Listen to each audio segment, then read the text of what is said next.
بسم اللہ الرحمن الرحیم۔ قرآنی علوم و معارف سے سرشار عورت جس نے ایمان و تقوی اور فضائل و کمالات کے اعلیٰ مراتب حاصل کیے ہیں اور اسی طرح انبیاء علیہ السلام کی تاریخ اور توحید کا پیغام نشر کرنے میں ایک عظیم مقام پر فائز ہیں، وہ جلیل القدر خاتون خلیل خدا حضرت ابراہیم علیہ السلام کی شریک حیات حضرت سارہ ہیں۔ آپ حضرت آدم علیہ السلام کے دنیا میں تشریف لانے کے 3361 سال بعد اور پیغمبر اسلام صلی اللہ علیہ وسلم کی ہجرت سے 2855 سال پہلے عراق کے شہر بابل میں پیدا ہوئی۔ آپ کے والد ماجد لاحج تھے اور والدہ حضرت ابراہیم علیہ السلام کی خالہ تھی۔ آپ نے ابھی زندگی کی 36ویں بہار ہی میں قدم رکھا تھا کہ آپ کی شادی حضرت ابراہیم علیہ السلام سے ہو گئی اور آپ عمر کے آخری لمحات تک ان کی مطیع و فرما برداری میں رہیں۔ جناب سارہ اپنے زمانے کی مالدار خاتون اور بہت سی زمینوں اور مویشیوں اور جانوروں کی مالک تھیں، مگر شادی کے بعد آپ نے اپنی تمام دولت و شہرت حضرت ابراہیم کی خدمت میں پیش کر دی تاکہ وہ دین کی نصرت اطاعت میں صرف کریں۔ کچھ روایات میں یہ بیان کیا گیا ہے کہ سارہ اور اماں حوا ایسی خاتون تھیں جو کہ انتہا کی حسین و جمیل تھی۔ حضرت ابراہیم علیہ السلام کی شادی کو ابھی چند دن ہی گزرے تھے کہ آپ علیہ السلام ملک مصر کی طرف ہجرت کی۔ مصر میں اس وقت قبطیوں کی حکومت تھی اور یاد رہے کہ قبطیوں کے ہر بادشاہ کو فرعون کے لقب سے پکارا جاتا تھا۔ کچھ لوگ سمجھتے ہیں کہ فرعون خاص اس بادشاہ کا نام تھا جو حضرت موسیٰ علیہ السلام کے زمانے میں تھا، جبکہ فرعون کسی بھی بادشاہ کا نام تاریخ میں نہیں رہا۔ فرعون ایک لقب ہے جو کہ قبطیوں کے تمام بادشاہوں کے لیے بولا جاتا تھا۔ اس وقت عمرو بن امرتی القیس وہاں کا فرعون بادشاہ تھا۔ سفر پر جاتے ہوئے لوگوں نے حضرت ابراہیم علیہ السلام کو کہا، اے ابراہیم علیہ السلام اپنی بیوی کو ساتھ لے کر نہ جاؤ، مصر کا بادشاہ عورتوں کا بے حد شوقین ہے، وہ عورتوں کو اپنی ہوس کا شکار بنا لیتا ہے، اس لیے اس نے خوبصورت لڑکیاں اپنے سامنے پیش کرنے کے لیے آدمی رکھے ہوئے ہیں جو شہر سے لڑکیاں اس کے پاس لے کر جاتے ہیں۔ وہ لڑکیوں کے ساتھ اپنی ہوس پوری کر کے ان لڑکیوں کو بے پناہ دولت دے دیتا ہے۔ جب بھی کوئی نیا مسافر کسی عورت کے ساتھ مصر میں داخل ہوتا ہے تو اس مصر کے فرعون نے فوجی اس عورت کو گرفتار کر کے سب سے پہلے بادشاہ کے پاس لے جاتے ہیں اور وہ فرعون اس عورت کو کچھ راتیں اپنے پاس رکھ کر پھر چھوڑ دیتا ہے۔ ناظرین گرامی، یہ یاد رہے کہ فرعون کے تمام بادشاہوں کو فرعون کے لقب سے پکارا جاتا تھا۔ لوگوں کی بات سن کر حضرت ابراہیم علیہ السلام کے دل میں یہ بات آئی کہ میں تو کافی بوڑھا ہو گیا ہوں اور سارہ بے حد حسین و جمیل ہے، ایسا نہ ہو کہ جو یہ لوگ کہہ رہے ہیں وہ سچ ہو جائے۔ اس ڈر سے حضرت ابراہیم علیہ السلام نے ایک بڑا سا صندوق لیا اور اس میں اپنی بیوی کو بند کر کے اس صندوق کو تالا لگا کر ایک اونٹ کے اوپر رکھ دیا۔ جب حضرت ابراہیم علیہ السلام قافلے والوں کے ساتھ شہر میں پہنچ گئے تو شہر والوں نے صندوق کو کھولنے کی کوشش کی۔ حضرت ابراہیم علیہ السلام نے شہر کے لوگوں کو صندوق نہ کھولنے کے لیے کہا اور فرمایا کہ تم اس صندوق کو مت کھولو، اگر تم کو اس کے بدلے سونا چاندی بھی وصول کرنی ہے تو میں وہ بھی دینے کو تیار ہوں۔ جب شہر کے لوگوں نے حضرت ابراہیم علیہ السلام کی یہ بات سنی تو ان کے دل میں یہ بات آئی کہ اس صندوق میں ایسا کیا چیز ہے جس کے بدلے میں یہ آدمی ہم کو سونا چاندی دینے کے لیے تیار ہو رہا ہے۔ انہوں نے کہا کہ ہم اس صندوق کو ضرور چیک کرنا چاہتے ہیں کہ اس میں کیا ہے۔ شہر کے لوگوں نے ضد کرتے ہوئے اس صندوق کو کھول دیا تو انہوں نے دیکھا کہ ایک حسین و جمیل عورت اس صندوق میں بند کی ہوئی ہے۔ انہوں نے کبھی اتنی حسین و جمیل عورت نہ دیکھی تھی۔ انہوں نے حضرت ابراہیم علیہ السلام اور سارہ کو لیا اور فرعون بادشاہ کے سامنے پیش کر دیا۔ جب بادشاہ کی نظر سارہ پر پڑی تو بادشاہ نے حضرت ابراہیم علیہ السلام سے دریافت کیا کہ یہ عورت آپ کی کیا ہے؟ حضرت ابراہیم علیہ السلام نے جواب دیتے ہوئے فرمایا کہ یہ میری بہن ہے۔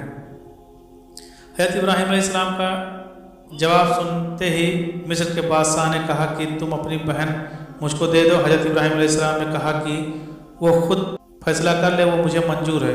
سارہ نے کہا میں پناہ مانگتی ہوں اللہ تعالیٰ سے، بادشاہ حضرت سارہ کے حسن کے بارے میں اپنے کارناموں سے آگاہ ہو چکا تھا۔ اس کی نیت جو پہلے ہی خراب تھی وہ اب اس کا ارادہ اور زیادہ برا ہو گیا۔